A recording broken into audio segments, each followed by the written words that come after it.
Chapter 33, A Cathedral of Teeth. Above him, Elfie could see the square of daylight at the top of the shaft becoming smaller and smaller and smaller. As he slid further and further down, it eventually became nothing more than a tiny speck, no larger than a star in the sky.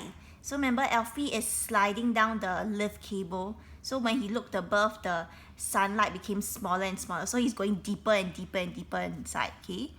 Now he was hundreds of meters underground. The muscles in his arms were tiring fast. There was no way he would ever be able to pull himself all the way back up.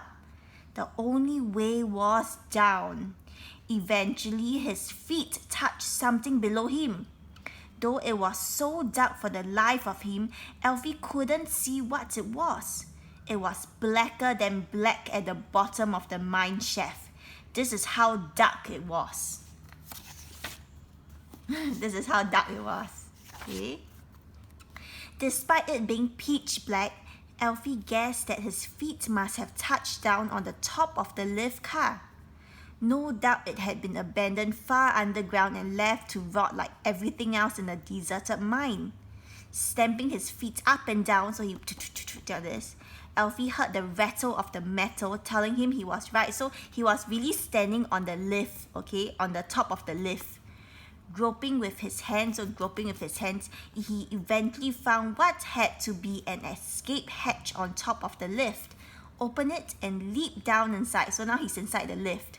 Pushing another huge metal cage door aside, Elfie noticed that far off in the distance, there was a glimmer of dim yellow light. So there was some yellow light shining in the distance.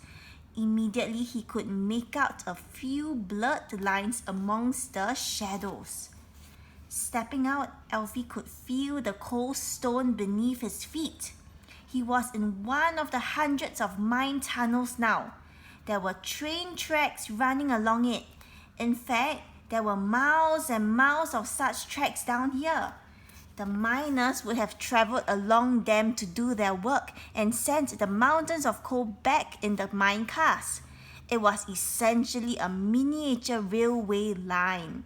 So in the mines below, there are lots of tracks, okay? Those were used by the miners in the past to travel across the mine shafts and transport coals up and down.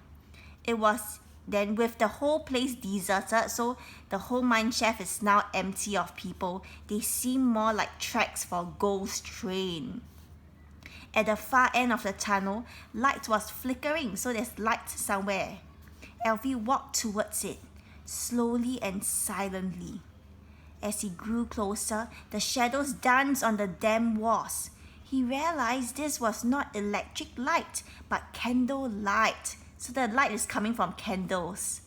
At last, he reached the tunnel end and realized it opened out into a well-lit cave. He peered in, so there's a cave. Nothing could prepare Elfie for what he saw. The cave was vast, it was very big. It seemed to go on forever. Thousands and thousands of candles illuminated, that means light up the space. At first glance, there was no sign of gaps or the witch and her cat.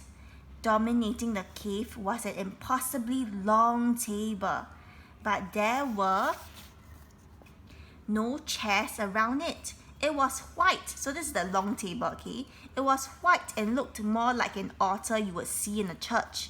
A plate and a number of goblets. These are goblets, this one, okay, like wine glasses. Goblets adorned, that means decorated the table, all of them white. There was a huge white chandelier, hanging down from the ceiling. It held hundreds upon hundreds of candles. On the walls, there were mosaics, these are mosaics, okay, in the shapes of what looks like a prehistoric letters. Prehistoric, that means ancient, very old letters, or some kind of code.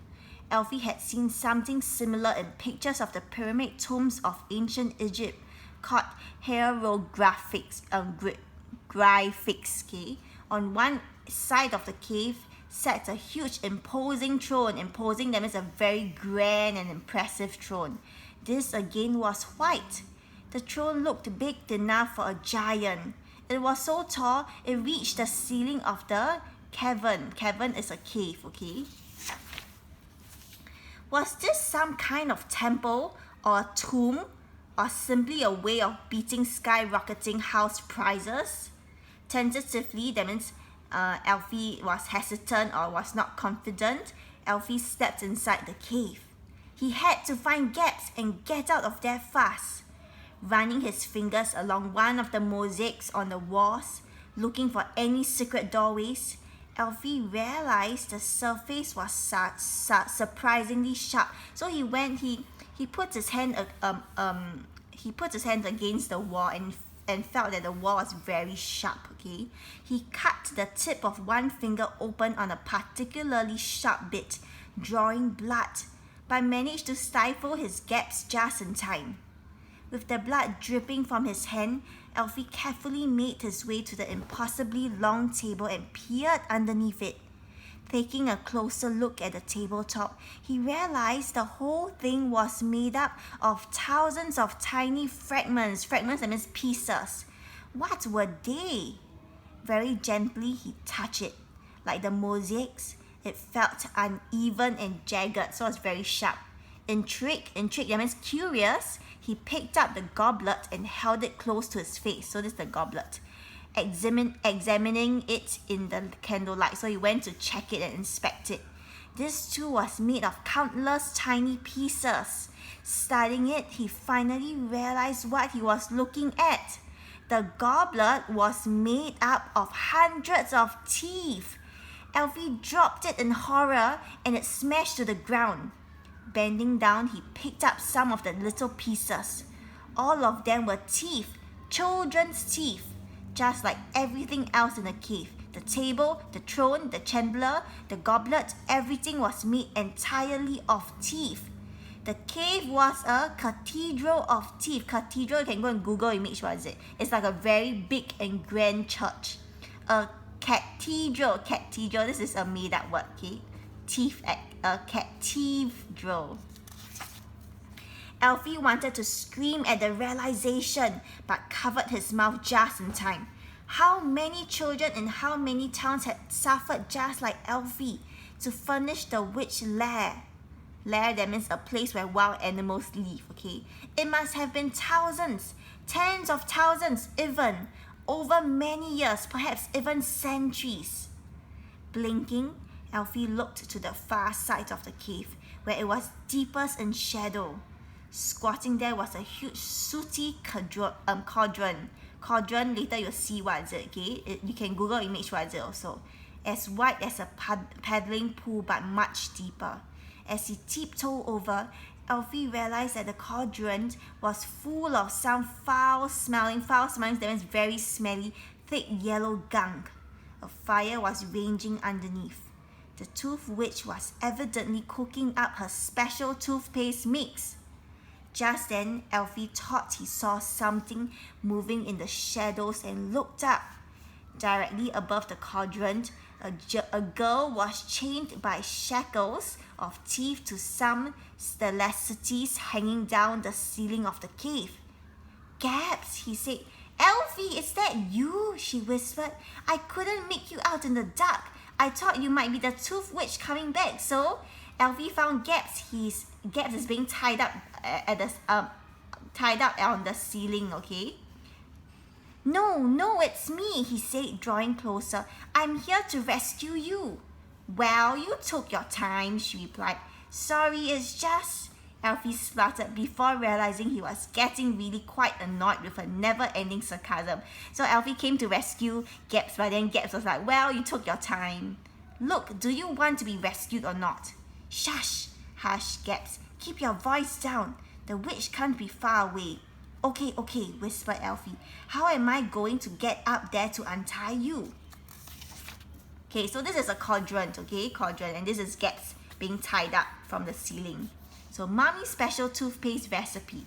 Cat sick, what shaving? Yuck, back snort. Old man's earwax, passed from a skeptic bowl. verrucas, spider's legs, snake poop, belly button fluff, cockroach eggs, nostrils hair, poached lizard, slug juice, rabbit droppings, foot cheese, frog phlegm, dried scalp, Rebel's coffee. Rose. See if we can drag that throne over here, she suggested. It looks heavy. Well, the witch managed it. Yes, but she's a witch and has magical powers. Gaps gave him a stare, and he realized there was no point arguing. Elfie plodded over to the throne. At first, he tried to rock it, but it wouldn't move. Then he put his shoulder up against it, but it just wouldn't budge. I would better run to the bottom of the lift shaft and call out for help, he whispered. Stay right there. Gaps rolled her eyes. Well, where else do you think I would be going to? Because Elfie told Gaps to stay there. Then Gaps rolled her eyes and said, well, I'm tied up at the ceiling and where else would I be going to? Elfie tiptoed back to the opening of the cave. But just as he reached it, he let out a scream. Oh my, it's a tooth witch. Ah! The witch's black eyes were staring right into his, though her face was upside down.